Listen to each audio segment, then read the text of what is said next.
भगवान महावीर के जन्म कल्याणक के दौरान जयपुर के रामलीला मैदान में हुई भव्य जिनेश्वरी दीक्षा। आयोजित समारोह के दौरान गणिनी आर्यिका श्री स्वस्तिभूषण माताजी सत्संग सानिध्य में दीक्षार्थी सरोज बाला जैन की भव्य दीक्षा का समारोह हुआ। दीक्षा के इस दृश्य को देख उपस्थित श्रद्धालुओं का समूह भाव विभोर हो उठा।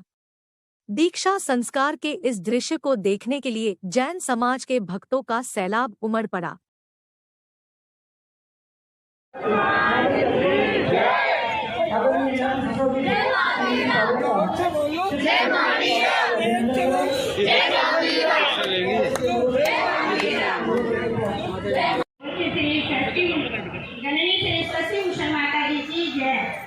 बोलिए श्री भूगर्भ से प्रगटित श्री विश्वनाथ भगवान की जय। मेरे भाव तो दीक्षा लेने की काफी दिनों से थे, लेकिन आज मेरी माता जी ने 1 महीने पहले मुझे इजाजत दी है, तो मैं उस दिन से ही बहुत उत्साहित हो रही हूँ। मेरा कम से कम और भी तो ये नारी जन्म ये स्त्री लिंग तो छेदन हो ही जाएगा। ऐसे में अपनी भाव रखे माता जी के चरणों में वंदामी करती हूँ। मेरा बहुत पुण्य उदय है कि मैं अपने माँ के हाथ से दीक्षा ग्रहण करूँगी। जिन माँ ने मुझे 4 सालों से इतना मतलब थोड़ी तो मैंने बहुत की थी, लेकिन प्रैक्टिकल मैं माता जी को देख देख के मेरे भाव इतने उमड़ गए थे। अंदर से ये सोचती थी कि कब मैं माता जी के चरण चिन्हों पर चल सकूं। आज मेरा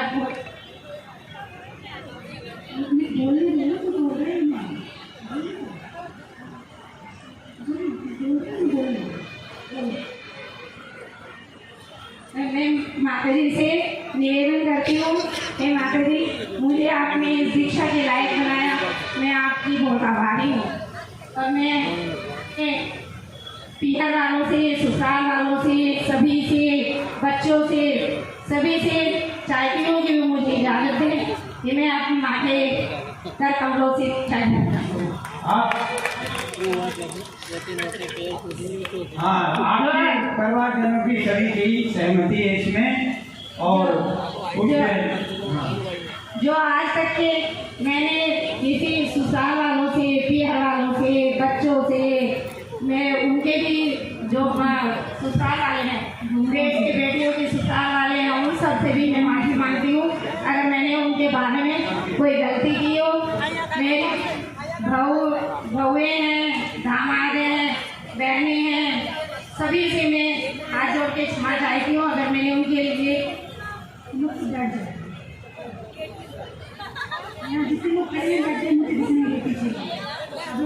4 साल से मैं स्वस्ति धाम में रह रही हूँ।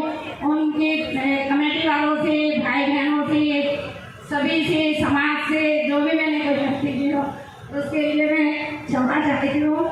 और सभी से मैं क्षमा माता जी मुझे जाते थे पता है माता जी माता जी मैं आपसे 4 साल से जो भी कुछ गलती की है आप मुझे ऐसे आप में अच्छा दीदी आप सभी दीक्षार्थी को छोटे माता जी हेलो श्रीपद जी और माता जी से आशीर्वाद। हेलो महावीर जयंती मना ली, अब दीक्षा ले रही है। आवाज आ रही है? नहीं आ रही आवाज।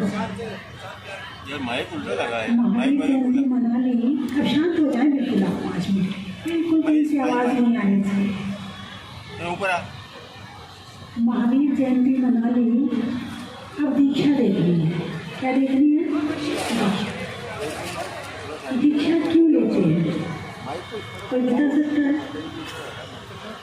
दीक्षा क्यों लेते हैं और कौन लेता है? क्या उनके घर में कोई परेशानी थी इसलिए दीक्षा लेते हैं, या उनके घर वाले उन्हें परेशान करते थे इसलिए दीक्षा लेते हैं, या क्या कारण होता है दीक्षा लेने का?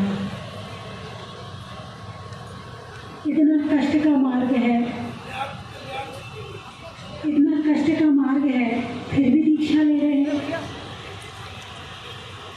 फोटोग्राफर है, बैठ जाए। दीक्षा क्यों ली जाती है? मैंने कल प्रवचन में बताया था कि जैसे भगवान के अंदर अपनी तस्वीर नजर आने लगती है, जैसे भगवान जैसी आत्मा में अपनी आत्मा नजर आने लगती है, वो भगवान बनने के लिए दीक्षा लेता है। जिसे संसार के सुख और आत्मा के सुख में अंतर नजर आने लगता है, वो दीक्षा लेता है। जो सच्चे सुख को पाना चाहता है, वो दीक्षा लेता है। रही बात कष्ट की, इतने कष्ट सहन करके क्यों दीक्षा लें? तो आप लोग कष्ट सहन करते हो कि नहीं करते हो? अरे बोलिए ना, थोड़ी आवाज़ बढ़ाओ। आप लोग कष्ट सहन करते हो कि नहीं करते हो? यहाँ इतने लोग बैठे हैं, कोई एक बता दे कि जिसने अपने जीवन में एक भी कष्ट ना पाया हो।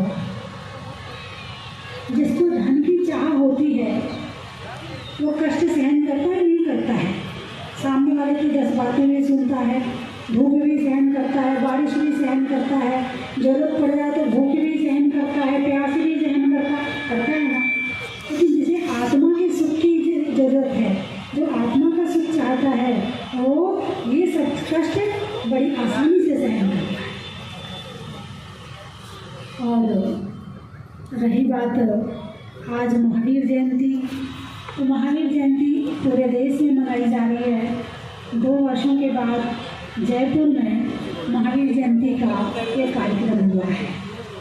2 साल तक क्या चल रहा था? कोरोना चल रहा था, है। 2 साल के कोरोना के बाद इस बार आनंद आया है। इस बार अच्छा लगा सबको कि हाँ, इस बार कुछ हुआ है।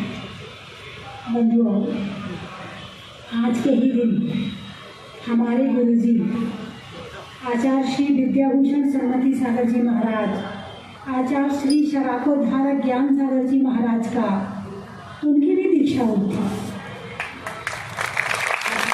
और आज के दिन उनकी शिष्या की भी दीक्षा है, परंपरा है। दूसरी बात, आज के दिन, आज से 9 साल पहले ठीक इसी समय, इसी क्षण, इसी घड़ी में जितने बज रहे हैं, इतने ही बजे इसी तपते सूरज के साथ में जहाजपुर जैसे छोटे गांव में अतिशयकारी भगवान मुनि सूरजनाथ भूगर्भ से प्रकट हुए। उनके इसी क्षण 9 वर्ष पूर्ण हो गए। 9 वर्ष हो गए ना, 9 वर्ष पूर्ण हो चुके हैं। और 9 वर्ष में कहाँ से कहाँ क्या हो गया, बहुत परिवर्तन आया।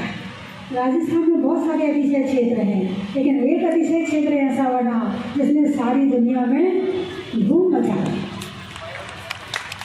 और जो राजस्थान आता है, पहले प्रोग्राम बना के आता, सब लोग बताते, जयपुर वाले बताते, हमारे रिश्तेदार आते हैं ना, हमारे यहाँ बाद में आते कई बार तो, तुम तो गाड़ी बुक करवा देना, पहले जहाजपुर जाएंगे फिर हम घर आएंगे। ऐसे रिश्तेदार भी होते हैं। तो बंधुओं, बड़ा शुभ दिन है आज का, शुभ तिथि है, शुभ घड़ी है। और रही बात दीक्षा की, दीक्षा के लिए आते तो बहुत थे मेरे पास, लेकिन पहले तो एक बहाना था मेरे पास में, देखो भाई हम गढ़नी तो है नहीं, इसलिए दीक्षा नहीं दे सकते, इसलिए आप तो आचार्य के पास जाओ या किसी गढ़नी माता जी के पास जाओ। अब हमारे गुरु जी आचार्य श्री ज्ञान सागर जी महाराज ने हमें गढ़नी बना दिया। मैंने बहुत मना किया, महाराज जी ये पदभार बहुत भारी होता है, नहीं संभाला जाता, शिष्य मुझे संभालते हैं, मैं क्या उन्हें संभाल लूँगी? बोले नहीं, ये बात तो माननी पड़ेगी। और आचार्य श्री ज्ञान सागर जी के कर कमलों द्वारा गढ़नी पद प्राप्त हुआ। और आज यदि हमारे आचार्य श्री होते तो ये दीक्षा में उनके हाथ से ही करवाते, मैं नहीं देती। लेकिन अब क्योंकि जैसे कहते हैं ना, छोटा परिवार, क्या हुआ? आप लोग क्यों हंस दिए? आप कुछ समझे नहीं समझे? घर में जितने बच्चे होंगे उतनी जिम्मेवारियाँ होंगी, जितने शिष्यों की संख्या बढ़ेगी उतनी जिम्मेवारी बढ़ेगी। तो जितना छोटा संघ उतने जिम्मेवारी से मुक्त और उतना हम अधिक कार्य कर सकते हैं और भी अधिक ध्यान दे सकते हैं। लेकिन नहीं, संयम के मार्ग पर जो चलता है उसे शरण देना, उसके संयम की रक्षा करना, उसका पालन करवाना, ये भी हमारे जिन धर्म की प्रभावना का एक अंग है। बंधुओं, जयपुर में आए मुझे करीब 2 महीने हो गए। 17 तारीख को 2 महीने पूरे हो जाएंगे। 17 फरवरी को आई थी, 17 मार्च, 17 अप्रैल। और जयपुर में घूमते घूमते मुझे सबको लग रहा है मैं जयपुर में प्रवास कर रही हूँ। मैं प्रवास नहीं कर रही, मैं विहार कर रही हूँ। रोज मेरा प्रवास बदल जाता है, सुबह कहीं, शाम को कहीं। कई बार तो सुबह आँख खुलती है तो ये सोचना पड़ता है आज मैं हूँ कहाँ। फिर आँख खोल कर ढूंढती हूँ कमरे में दरवाज़ा कहाँ है, क्योंकि रोज़ नया दरवाज़ा, रोज़ नहीं जगह, रोज़ नया कमरा। ये सोचती हूँ कौन से कमरे में सो रही हूँ, दरवाज़ा है कहाँ। आसपास से कहीं थोड़ी बहुत लाइट सी आ रही होती, उससे पता चलता अच्छा दरवाज़ा यहाँ है। तो जयपुर में आई, बड़ा अच्छा लग रहा है, बड़ा आनंद आ रहा है। मुझे नहीं पता था जयपुर वाले वहाँ तो आते थे, खूब भक्ति करते थे, अभिषेक करते थे, शांति धारा करते थे, सब कुछ करते थे, लेकिन इतने अच्छे होंगे ये तो यही आके पता चला मुझे। बहुत अच्छी प्रभावना है जयपुर में। और चतुर्मास के लिए तो भी जयपुर वाले कह तो रहे हैं, अब ये बोल रहे हैं। अब तुम्हारे यहाँ कोई एक ऐसी संगठित सभा तो है नहीं कि जो सबको इकट्ठा करके श्रीफल चढ़ाए। अब अकेले चढ़ाने के लिए पहले अपने यहाँ मीटिंग करनी पड़ेगी। हाँ, सुबह से सुन रहे हैं, बड़े ध्यान से सुन रहे हैं मेरी बात को, मुझे पता है, मैं देख रही हूँ, सुन रहे हैं ध्यान से। मैं सोच रही थी कि यहाँ कोई एक ऐसी राजस्थान की शकल दिगंबर जैन समाज नहीं है, लेकिन ये राजस्थान जैन सभा है। मैं चाहती हूँ कि इसको ही जयपुर शकल दिगंबर जैन समाज बना देना चाहिए, उसमें ही इसको परिवर्तित कर देना चाहिए। और इनकी लिखित में जिम्मेदारी दे देनी चाहिए, आपको इस 2 दिन में काम करने हैं। ये कह रहे थे ना समाज कहेगी तो कर लेंगे, तो मैं समाज से कहलवा दूँगी या आपको प्लानिंग बता दूँगी, दोनों में से एक कहीं से भी हो जाए, यहाँ से हो जाए या यहाँ से हो जाए, एक ही बात है। उसके बाद फिर चर्चा करेंगे, है ना। और अभी मैं पदमपुरा 1 दिन के लिए गई थी, केवल 1 दिन के लिए। और वहाँ के जो कमेटी है, सुधीर जी, हेमंत जी, नाम मुझे सबके नहीं मालूम, जिनेंद्र राजकुमार जी, जिनेंद्र, जेके जैन जी, और एक और आते हैं भाई जिनकी आवाज़ बड़ी अच्छी कड़क कड़क सी है, सुरेश जी, और भी कमेटी में कई लोग हैं, नेताजी। अभी श्रीफल चढ़ाए, बोले माता जी आप जो है चतुर्मास पदमपुरा करो। जब मैं पदमपुरा गई ना तो मुझे ऐसे लगा जैसे मैं जहाजपुर रह रही हूँ। वही फीलिंग आती थी मुझे पदमपुरा में, वही सारी ऊर्जा, वही भक्ति, वही सारी चीज़ें आती थी। और आज उनके भाव हुए कि माता जी का चतुर्मास पदमपुरा में करवाएं। अभी जयपुर वालों ने कहा तो है चतुर्मास के लिए, लेकिन अभी एक पक्का मामला नजर नहीं आता मुझे। अभी जब पक्का मामला नजर आएगा तब चर्चा करूँगी। अभी पहली बात। दूसरी बात, तीर्थ ज्ञान तीर्थ मुरैना। जब मैं जहाजपुर से निकली थी तो मेरा प्रोग्राम यही था कि मैं यहाँ से विधान करवाऊँगी अष्टामिका का और ज्ञान तीर्थ के लिए बिहार कर जाऊँगी। लेकिन कुछ इस तरह का वो हुआ कि मैं उस समय बिहार नहीं कर पाई। और गर्मी फिर इतनी तेज़ हो गई कि मेरा मन भी आगे पीछे होने लगा कि इतनी तीव्र गर्मी में इतना लंबा बिहार, 50 किलोमीटर हो, 100 किलोमीटर तो चलो खींच लो, लेकिन करीब 300-350 किलोमीटर का बिहार है, कैसे होगा? हो तो करने को तो सब कुछ हो जाएगा, लेकिन एक है कि सुखपूर्वक रास्ता कट जाए और एक है कि परेशान होते हुए कटे। कटना तो दोनों में है, लेकिन जहाँ सुखपूर्वक हो सकता है वहाँ परेशान होकर क्यों करें। तो अभी हमारे ज्ञान तीर्थ वाले कमेटी पूरी आई, अनीता दीदी, मंजुला दीदी, ललिता दीदी करीब 1 साल से करीब कई बार आ चुकी। बोले माता जी चतुर्मास, मेरा भी पूरा भाव था कि मुझे इस बार का चतुर्मास 2022 का वही करना है, लेकिन गर्मी को देखती हूँ थोड़ा सा मन मेरा आगे पीछे हो रहा है। कहाँ योगेश जी, कहाँ हैं? व्रती अनुकंपा,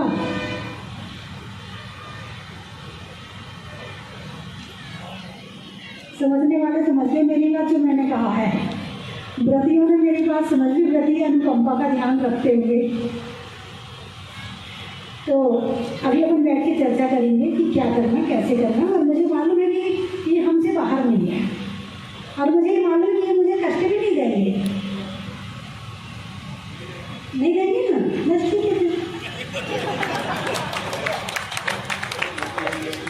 कष्ट नहीं देंगे, जो काम सुखपूर्वक हो सकता है उसको कष्ट से क्यों किया जाए। तो और अभी जो यहाँ पर जहाजपुर की भी कमेटी, जहाजपुर का महिला मंडल आज पीली साड़ी में बैठा हुआ है। बहुत अच्छा महिला मंडल, एक बार इनके लिए जोरदार तालियां बजाइए। और जहाजपुर जैन समाज और कमेटी से भी लोग आए हैं, एक बार इनके लिए भी जोरदार तालियां बजाइए।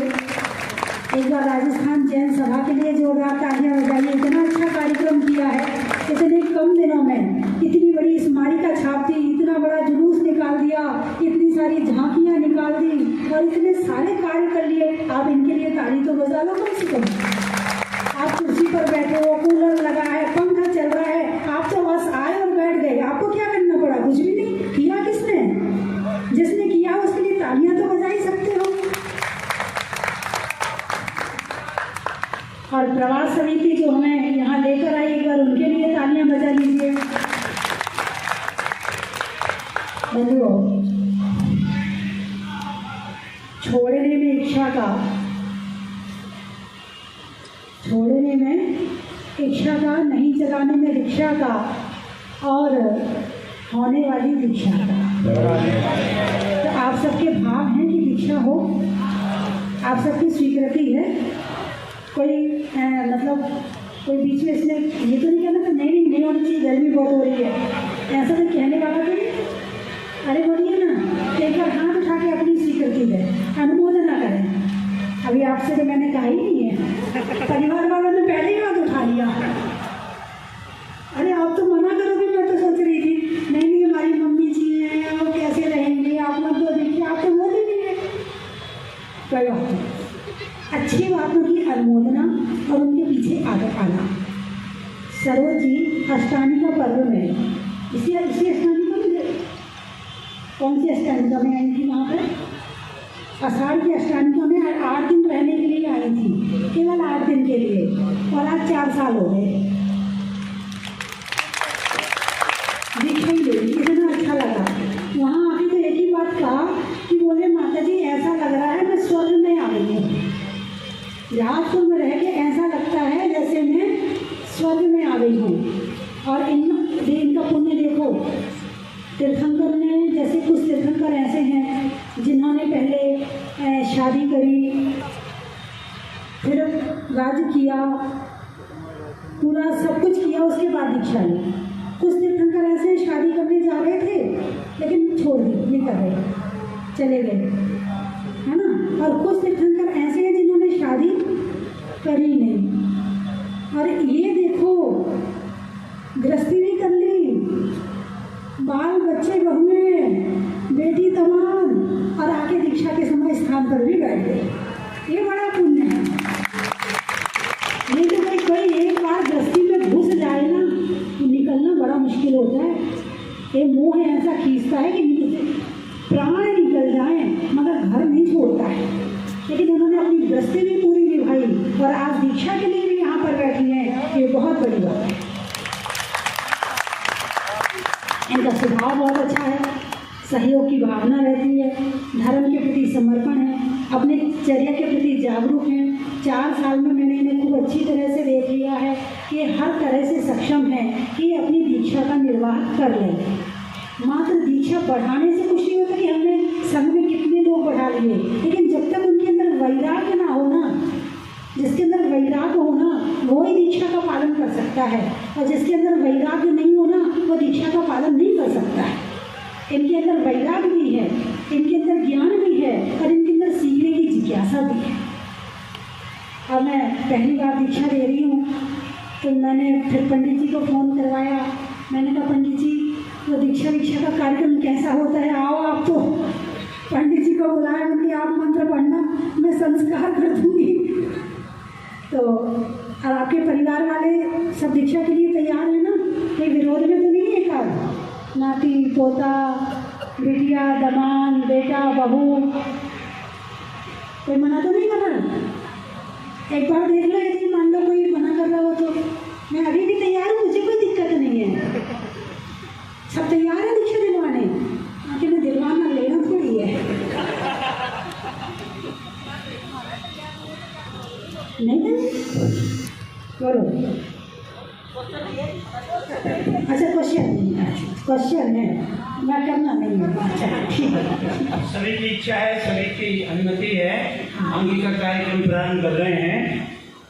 आदरणीय अनीता दीदी जी जो है उनका मुकुट निकालेंगी और नमो रत्नत्रय पवित्री मोदमानाय दुर्गमाय मति सुतावदिनाय केवल ज्ञानाय सियासुर नमः स्वाहा। अब इसके बाद इनके जो पंचमुष्टि के स्वरूप है इन्होंने बात छोड़ रखे हैं, अनीता जी के पास थोड़े निकाल दीजिए। ओम ह्रीं श्रीं क्लीं ऐं मरं सियावुषा नमः। ओम ह्रीं श्रीं क्लीं ऐं हरं सियावुषा नमः। ओम ह्रीं श्रीं क्लीं मरं सियावुषा नमः। अब जो है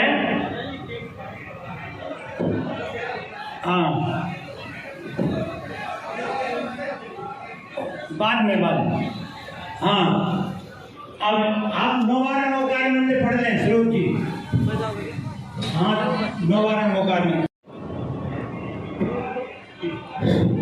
कीर्तन विधि अद्भुत के स्वरूप निष्ठा उपवास सकल कर्म से आत्म भाव पूजा तो श्री भक्ति काय सर्वम करोम्यहम। भैया जी को शुद्ध भक्ति पढ़े।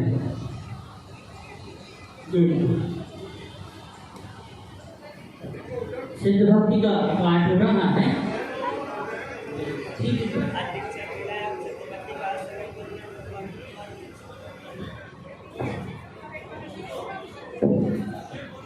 सिद्धानुतोतकर्म प्रतिशून्यां साधुतात्मा शवावान वन्दे सिद्धिविजयिकै तदमोमनोपिज्ञाप्तिदुष्टा सिद्धीशात्मोपलब्धि पूर्णमोचालोतापरिहारा योगोपादानयुक्ता विदतेनायं भावोपलब्धि कामाः सिद्धिरिष्टा नान्यगुणतत्त्ववर्णियुक्ते अष्टात्माधिवक्त्या स्वागतफलमोक्षज्ञानमोक्षभावी ज्ञातादिष्टस्तदेयं प्रमितिरूपसमाहार विस्तार धर्म भोग्योत्पत्ति विहत्मा स्वाकृतो नता चापि सिद्धि चातं त्वरवायेक प्रबल सत्कृष्णज्ञानचर्या सम्पद्येते प्रघात यत्प्रदया विद्यता चिन्तचारयि केवलज्ञानदृष्टि प्रवसुखमहावीर सम्यक् उपलब्धि ज्योतिर्वातारणादि जलप्रकमले हृदयवाश्यमाना ज्ञानपष्टं समस्तं सम्मणपर्तं सम्पृक्तं वितर्मं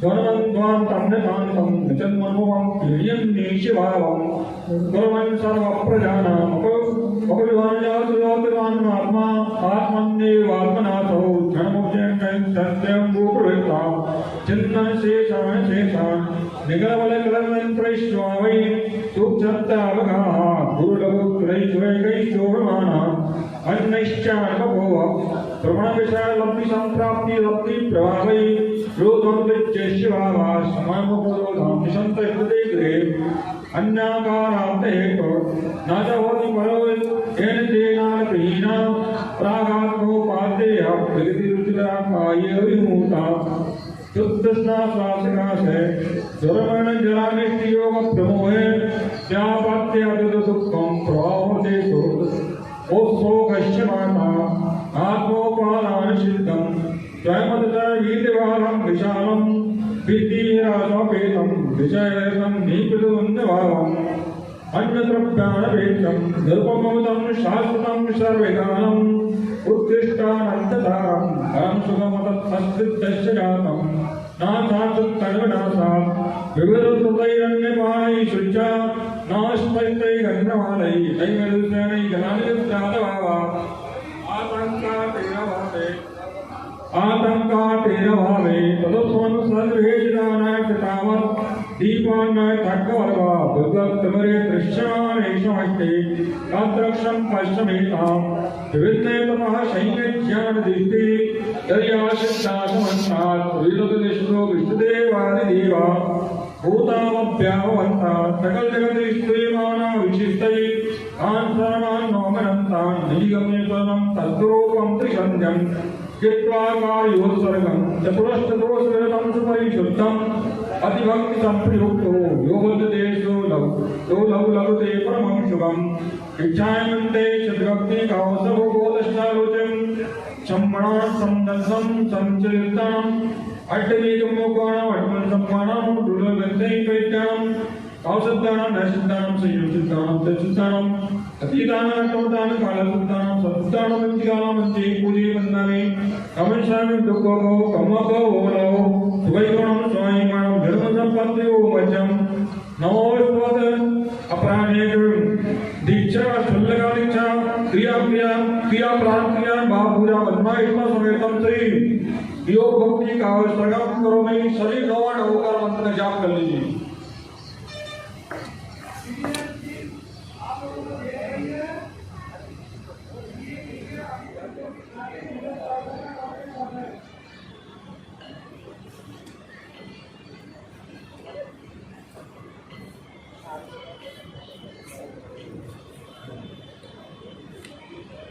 ये शिवनाकृति इति योगत्रयधारणा सकलतमसालिनां प्रोक्तपुण्यकाया परमानन्दसुखैषणा समाधिगम्यं दिशन्तु नो वरन्ता कृम्मेग्रेशेरन्ता परिसयास्त्याले दुःखमूलरेणेषु सुश्रेवाय शरणा तेषावो वन्दवो नित्यम् इच्छामन्ते योगभक्ति कौशकोपदश्चालोचम् अड्डैति दुसन्तस पण्डास्तम्बुषु जावरन्ताम् अदावान् रुक्खमूल अपोमासान् पीरासान् एकमासन कोकासान् चौपक्ष खवणानि जोगुत्ताणं सबसावणं निंचकामं हंचीमि पूजेमि खन्नामि रमंसामि दुःखको कमको भोजनो स्वयगणं समयगणं जन्मसम्पत्तियो वंचम्। अब आगे की क्रिया करो। नौ नमोकामत पढ़ लीजिए। आप कंगन वगैरह इनकी उतार दीजिए। जो भी आभूषण होंगे जीवन के आप जी उतार दीजिए, रख दीजिए।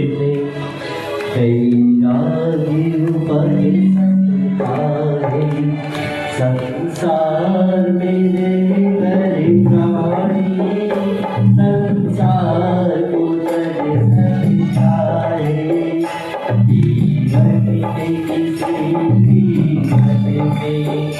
मेरा ऊपर समझाए संसार